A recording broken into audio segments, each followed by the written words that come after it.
আচ্ছা, তাহিরপুরে এই মুহূর্তে প্রধানমন্ত্রীর নরেন্দ্র মোদীর যে সভা রয়েছে তার প্রস্তুতি চলছে জোর কদমে। আর মতুয়া প্রধান রানাঘাট লোকসভা কেন্দ্রের তাহিরপুরে প্রধানমন্ত্রীর এই সভা খুব গুরুত্বপূর্ণ এবং রাজনৈতিক প্রেক্ষাপটে এবং এসআইআর চলাকালীন প্রধানমন্ত্রীর এই সফর মতুয়া প্রধান একটি কেন্দ্রে এটা খুব গুরুত্বপূর্ণ, কারণ প্রধানমন্ত্রীর কাছ থেকে আশ্বাস শুনতে চাইছেন মতুয়ারা। তারা এসআইআরে তাদের নাম থাকবে না এমনটা তারা মনে করছেন। তার সঙ্গে সঙ্গে সুপ্রিম কোর্ট নির্দেশ দিয়ে দিয়েছে, বলে দিয়েছে আগে নাগরিকত্ব তারপর ভোটার। এই জায়গায় এক বড় আশঙ্কার জায়গা তৈরি হয়েছে মতুয়াদের একাংশের মধ্যে। আর সেখানেই বারবার সিএএতে আবেদন করলে নাগরিকত্ব মিলবে, যেখানে বিজেপি এই প্রচার করছে, সেখানেই একটা তীব্র সংকট বা বিভ্রান্তির মধ্যে পড়েছেন মতুয়াদের একাংশ। সেই প্রেক্ষাপটেই আজকে প্রধানমন্ত্রীর এই সভা। দুই প্রতিনিধি আমাদের সঙ্গে রয়েছেন। আমাদের প্রতিনিধি তাহিরপুর থেকে প্রদীপ্ত আমাদের সঙ্গে রয়েছেন, আর হেলিপ্যাড যেখান থেকে আসবেন প্রধানমন্ত্রী সেখান থেকে কৌস্তব আমাদের সঙ্গে রয়েছেন। আমি অবশ্যই তাহিরপুরে যাব, কিন্তু তার আগে একটু কৌস্তবের কাছে যাই। কৌস্তব, কি দেখছো এই মুহূর্তে, কারণ সময় ক্রমাগত এগিয়ে আসছে? একদমই দেখো, প্রধানমন্ত্রী নরেন্দ্র মোদী তিনি এসআইআর আবহে এই রাজ্যে আসছেন এবং এই মুহূর্তে আমি যেখানে দাঁড়িয়ে আছি তাহিরপুরের যে হেলিপ্যাড গ্রাউন্ড, সেখানে কিন্তু জোর কদমে প্রস্তুতি চলছেন। তিনি 10:30 নাগাদ কলকাতা বিমানবন্দরে নামবেন এবং তারপরেই তিনি হেলিকপ্টার করে তাহিরপুরের উদ্দেশ্যে রওনা দেবেন এবং এখানে তাহিরপুরের যে হেলিপ্যাড গ্রাউন্ড রয়েছেন সেখানে প্রধানমন্ত্রী নামবেন এবং সেই জায়গাটা জুড়ে কিন্তু আঁটোসাঁটো নিরাপত্তার ব্যবস্থা করা হয়েছে। এবং সবচেয়ে উল্লেখযোগ্যভাবে এই এসআইআর আবহে প্রধানমন্ত্রী নরেন্দ্র মোদী আসছেন, যেটা কিনা মতুয়া প্রধান এলাকা হিসেবে পরিচিত এই রানাঘাট। এবং এই মুহূর্তে দেখো, প্রধানমন্ত্রী নরেন্দ্র মোদীকে দেখতে কিন্তু উৎসাহী মানুষের ঢল নেমেছেন। নরেন্দ্র মোদীর কাছ থেকে প্রধানমন্ত্রীর কাছ থেকে কি বার্তা শুনতে চাইছেন? আমরা আশা করছি যে রাজ্যের উন্নয়ন হোক। এসআইআর আবহে রাজ্যে আসছেন, এসআইআর আবহে তাহিরপুরে আসছেন প্রধানমন্ত্রী। কি শুনতে চাইছেন তার কাছ থেকে, কোন বার্তা শুনতে চাইছেন? তাহিরপুরে একটু পরিবর্তন হোক, তাহিরপুরে একটা বড় হসপিটাল হোক, তাহিরপুর আরো পরিবর্তন হোক, বুঝলেন? তাহিরপুর আরো পরিবর্তন হোক, একটু হসপিটাল হোক। গরিব মানুষ, সাধারণ মানুষ অনেক চাই একটু মানুষটা একটু সহযোগিতা পাক মুদি আমাদের একটা হসপিটাল করে দিক, আর কিছুই চাই না। গরিব মানুষ যাতে একটু অসহায়। রানাঘাট যেতে যা হবে আনুলিয়ায় পাঠাবে।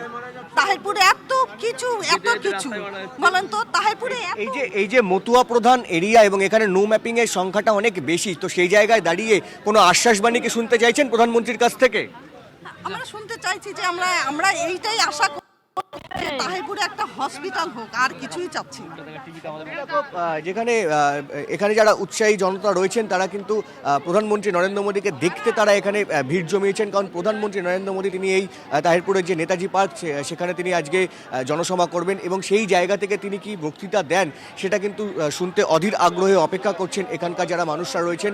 তার কারণ মতুয়া প্রধান এরিয়া এবং এই মতুয়া প্রধান এলাকায় সেখান থেকে প্রধানমন্ত্রীর কাছ থেকে কোনো আশ্বাসবাণী তারা পান কিনা, কারণ এই মুহূর্তে যে দেখা যাচ্ছে তাতে কিন্তু এই রানাঘাট উত্তর পশ্চিম কিংবা রানাঘাটের অন্যান্য যে জায়গাগুলো রয়েছে, যে বিধানসভা কেন্দ্রগুলো অর্থাৎ রানাঘাট উত্তর পূর্ব, সেই সমস্ত জায়গায় কিন্তু এই মতুয়া প্রধান এরিয়ায় কিন্তু নো ম্যাপিংয়ের সংখ্যাটা অনেক বেশি।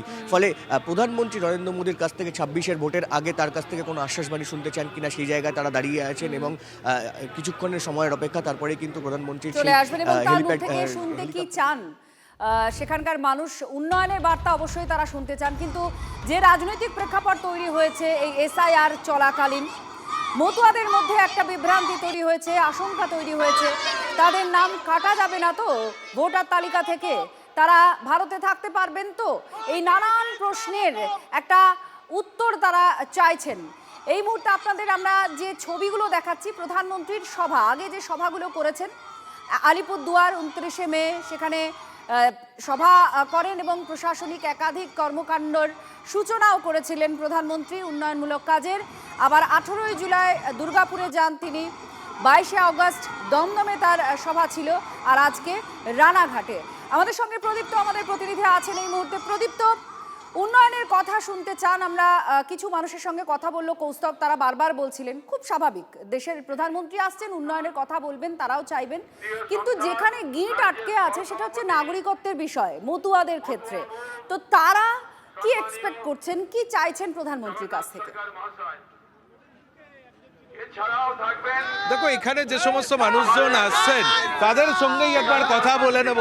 যে মতুয়াদের নিয়ে একটা সংশয় তৈরি হচ্ছে, তৃণমূল প্রচার করছে, প্রধানমন্ত্রী কি expectation পূরণ করতে পারবে? অবশ্যই ভারতের যশস্বী প্রধানমন্ত্রী মতুয়াদের জন্য যা করে দিয়ে গেল পৃথিবীর ইতিহাসে একটি ঐতিহাসিক ঘটনা। তৃণমূল বলছে নামই তো থাকবে। তৃণমূল একটি অপদার্থ রাজনৈতিক দল। মতুয়া মমতা বালা ঠাকুর এবং মমতার ফাঁদে যারা পড়বে সেই মতুয়াদের উদ্দেশ্যে আমি আপনাদের মাধ্যমে বলতে চাই, ইমিডিয়েট মতুয়া বালা ঠাকুর এবং মমতা বন্দ্যোপাধ্যায়ের হাত ছাড়ুন। মতুয়ারা মোদিজির হাত শক্ত করুন। আগামী দিন নয়, এখন থেকে আপনাদের সিএ এর মাধ্যমে নাগরিকত্ব প্রদান করা হবে। ভারতের যশস্বী প্রধানমন্ত্রী শুধু প্রধানমন্ত্রী নয়, নাগরিকদের জন্য এবং বাংলাদেশ থেকে আসা সনাতনীদের জন্য যা করছে তা আর কেউ কোনোদিন করেনি। আমরা আপনাদের মাধ্যমে বলতে চাই, তৃণমূল একটি অপদার্থ রাজনৈতিক দল। পশ্চিমবাংলার প্রভূত প্রধানমন্ত্রীর থেকে কি expect করছেন? প্রধানমন্ত্রীর থেকে আজকে কি ভালো। মতুয়াদের মধ্যে একটা সংশয় তৈরি হচ্ছে যে তাদের নাম কাটা যাবে, তৃণমূল এটা প্রচারে নিয়ে আসছে, সেটা কিভাবে আজকে কি প্রধানমন্ত্রী আসতে নিশ্চয়ই একটা কোনো সমস্যার সমাধান করবেন আশা করা যায়। সবাই তার নাম কাটা যাবে না? না, কারোর নাম কাটা যাবে না, যারা রয়েছে কারোর নাম কাটা যাবে না, সবাই থাকবে এখানে। দেখো এখানে যে সমস্ত মানুষজন আসছেন তারা দাবি করছেন যে এটা সম্পূর্ণভাবে তৃণমূলের একটা ফাঁদ এবং সেই ফাঁদে যাতে মানুষজন না পা দেন। মহিলারা এসছেন, তাদের সঙ্গেও একবার কথা বলে নেওয়ার চেষ্টা করব। যে সমস্ত মানুষজন এসছেন, প্রধানমন্ত্রীর থেকে কি শুনতে চাইছেন?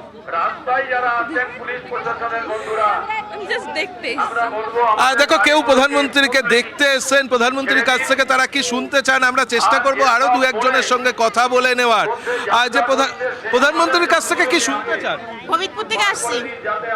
কি শুনতে চান প্রধানমন্ত্রী? আর দেখো তারা হবিবপুর থেকে কেউ এসছেন, কেউ তাহিরপুরের মানুষ, কেউ কৃষ্ণনগরের মানুষ। প্রধানমন্ত্রীর থেকে কি শুনতে চাইছে? আমরা আমরা ভালো বক্তব্য শুনতে চাইছি। আমি মুর্শিদাবাদ থেকে এসেছি, লালগোলা থেকে। লালগোলা থেকে মানুষজন এসছেন। দেখো তারা লাইনে দাঁড়িয়েছেন, তার কারণ হচ্ছে নিরাপত্তার যে প্রয়োজনীয় বন্দোবস্ত করা হয়েছে, সেখানে চেকিংয়ের বিষয় রয়েছে এবং তারপর এই সমস্ত মানুষজন তারা ঢুকছেন। কেউ প্রধানমন্ত্রীকে দেখতে এসছেন, কেউ প্রধানমন্ত্রীর থেকে বক্তব্য শুনতে এসছেন এবং বিজেপির যে সমস্ত নেতৃত্ব এখানে রয়েছেন তাদের বক্তব্য যে কোনোভাবেই কোনো মতুয়াদের নাম কাটা যাবে না, এটা সম্পূর্ণভাবে তৃণমূল কংগ্রেসের একটা প্রোপাগান্ডা, অন্তত তেমনটাই তারা দাবি করছেন। ঠিক এই দাবি এখন আর দেখার পাল্টা বিষয় যে দাবির মধ্যেই আজকে প্রধানমন্ত্রী নরেন্দ্র মোদী, দেশের প্রধানমন্ত্রী, মতুয়াগড়ে এসে কি বলেন সেদিকে নজর রয়েছে। মহিলাদের আপনারা লাইন দেখতে পাচ্ছিলেন, বহু দূর থেকে এসেছেন তারা। এই মহিলাদের একটা বড় সংখ্যক ভোটার রয়েছেন আমাদের দেশে, যাদের এম্পাওয়ারমেন্টের কথা সব রাজনৈতিক দল এবং শাসক দল দাবি করে আসে। সেই মহিলাদের উদ্দেশ্যেই বা আলাদা করে কিছু বলা হয় কিনা সেদিকে আমাদের নজর থাকছে। তার মধ্যে প্রধানমন্ত্রী নরেন্দ্র মোদীর আজকের পোস্ট, পশ্চিমবঙ্গবাসীর সঙ্গে সাক্ষাতের জন্য অধীর আগ্রহে তিনি অপেক্ষা করছেন, একথা তিনি লিখেছেন। রাজ্যে আসার আগে এক্স হ্যান্ডেলে তিনি লিখছেন, রানাঘাটের জনসভা থেকে প্রায় ৩,২০০ কোটি টাকার উন্নয়নমূলক প্রকল্পের উদ্বোধন করবেন। কলকাতা এবং শিলিগুড়ির মধ্যে যোগাযোগ ব্যবস্থা আরও উন্নত হবে। অনুষ্ঠানে থাকবেন কেন্দ্রীয় সড়ক ও পরিবহন মন্ত্রী নীতিন গডকারিও। জাতীয় সড়ক সম্প্রসারণ, 12 নম্বর জাতীয় সড়ক সম্প্রসারণের একটি প্রকল্পের সূচনা করবেন প্রধানমন্ত্রী। সুকান্ত মজুমদার কেন্দ্রীয় প্রতিমন্ত্রী, তিনি এই বিষয় নিয়ে কথা বলেছেন আজকে। আর তার সঙ্গে সঙ্গে বিজেপির তরফ থেকে আরও কিছু বক্তব্য এসেছে এই মতুয়া সংক্রান্ত বিষয় নিয়ে এবং পাল্টা তৃণমূলের বক্তব্যও আছে, শোনাবো সব। প্রধানমন্ত্রীর এই তাহিরপুর নেতাজি পার্কের মাঠে আসা গোটা এই যে নবদ্বীপ এলাকা সহ গোটা পশ্চিমবঙ্গের একটা বিস্তীর্ণ অঞ্চলে মাননীয় প্রধানমন্ত্রীর এই সভা আমাদের কর্মী, সমর্থক, ভোটার সবাইকে উৎসাহিত করবে। আর মমতা বন্দ্যোপাধ্যায়ের এই যে মহিলা বিরোধী, যুব বিরোধী, চাকরি খাওয়া সরকার, চোর সরকার, দুর্নীতিগ্রস্ত সরকার, এই দুর্নীতিগ্রস্ত সরকার শুধু তাই নয়, হিন্দুদের অপমানকারী সরকার, উদ্বাস্তুদের বিরোধী সরকার, এই সরকারকে উৎখাত করে ফেলার কাজ বাংলার মানুষ করবে এবং তার নেতৃত্বে নরেন্দ্র মোদী। আজকে সকলেই চায়, তারা ভারতবর্ষের পাকাপাকিভাবে নাগরিকত্ব চায় এবং তার সঙ্গে সঙ্গে এই 26-এই ভোটাধিকার চায়। কারণ এখানে তারা অত্যাচারিত, তৃণমূলের পুলিশ তাদের ওপর তোলাবাজি করে এবং তৃণমূলের নেতারা তার ভাগ পায়। তাই তারা চাইছে ছেলেটাকে সুনিশ্চিতভাবে শিক্ষিত করে যাতে এখানে চাকরি পাক। বেকার যারা আছে, মেধার ভিত্তিতে চাকরি হয় না, দুর্নীতিতে টাকা দিয়ে এখানে চাকরি বিক্রি হয়, তাই মুক্তি চাইছে তৃণমূলের শাসন থেকে। মোদিজি সবই জানেন, কিন্তু জনতার ওপর তিনি নির্ভর করেন, গণতন্ত্রের ওপর নির্ভর করেন। মানুষ এবার ভোট দিতে পারবে, তার মহল তৈরি হচ্ছে এবং প্রশাসনিকভাবেও সঠিক পদক্ষেপ নির্বাচন কমিশন নেবে, তার লক্ষণ আমরা দেখতে পাচ্ছি। সে আসছে এর আগে তো অনেকবার এসছে, কিছু লাভ হয়েছে কি? মোদি আসবে যাবে, ঘর বাড়ি করে বসে থাকুন না কেন, কিচ্ছু হবে না। এর আগেও তো এসছে, প্রত্যেকবার প্রত্যাবর্তন করেছে।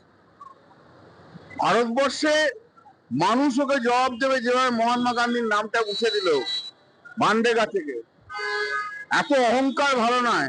এসআইআর চলাকালীন আমরাই বিভিন্ন খবর করেছি যে অনেকের নামের বানান ভুল হয়েছে এবং তারা আতঙ্কে যে তাদেরকে শুনানিতে ডাকা কি হবে, সেক্ষেত্রে কি করতে হবে, এই নিয়েই একটা বিষয় আপনাদের এই মুহূর্তে বড় আপডেট জানাবো। নতুন একটা সংযোজন বিএলও অ্যাপে করা হয়েছে, কারণ 2002-এর তালিকায় ভোটারের নামে ভুল থাকলে আন্ডারটেকিং দিতে হবে বিএলওদের। সুমন আমাদের প্রতিনিধি আমাদের সঙ্গে রয়েছেন। সুমন, এটা ঠিক কি, এই বিএলওরা এটা কি সংশোধন করতে পারবেন নাকি কি হবে? 2002-এর তালিকায় অনেকের নাম আছে, কিন্তু দেখা যাচ্ছে খসড়া তালিকায় নাম নেই। মূলত নামের ভুলের জন্য এই সমস্যাটা হয়েছে।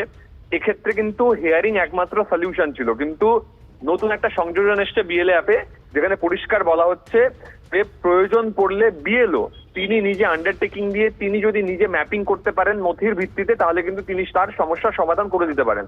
অর্থাৎ ধরো কারোর নাম নেই, কিন্তু তার কাছে পর্যাপ্ত নথি আছে যে 2002-এ তার নাম ছিল এবং তার নাম থাকার কথা, বিএলও তিনি নিজে কিন্তু একটা হিয়ারিং করে আন্ডারটেকিং দিয়ে তাকে খসড়া তালিকায় অন্তর্ভুক্ত করতে পারেন এবং চূড়ান্ত তালিকাতেও তার নাম থাকবে, কোনো হিয়ারিং এর প্রয়োজন পড়বে না। এটা কি শুধু নামের বানান ভুলের ক্ষেত্রেই, ভোটারদের ক্ষেত্রেই প্রযোজ্য?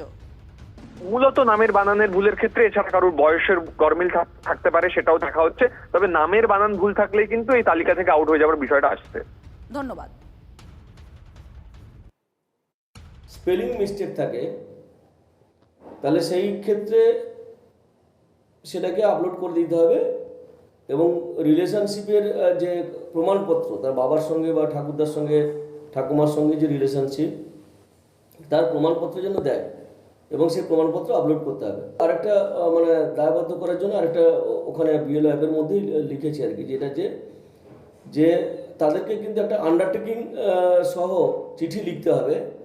সেই চিঠিতে পরিষ্কার করে বলতে হবে যে কী কারণে তাদেরকে ম্যাপিংটা করা হলো, মানে কী তথ্য প্রমাণের ভিত্তিতে বা তার সঠিক যুক্তি তার পেছনে আছে কিনা বা সঠিক কারণ আছে কিনা,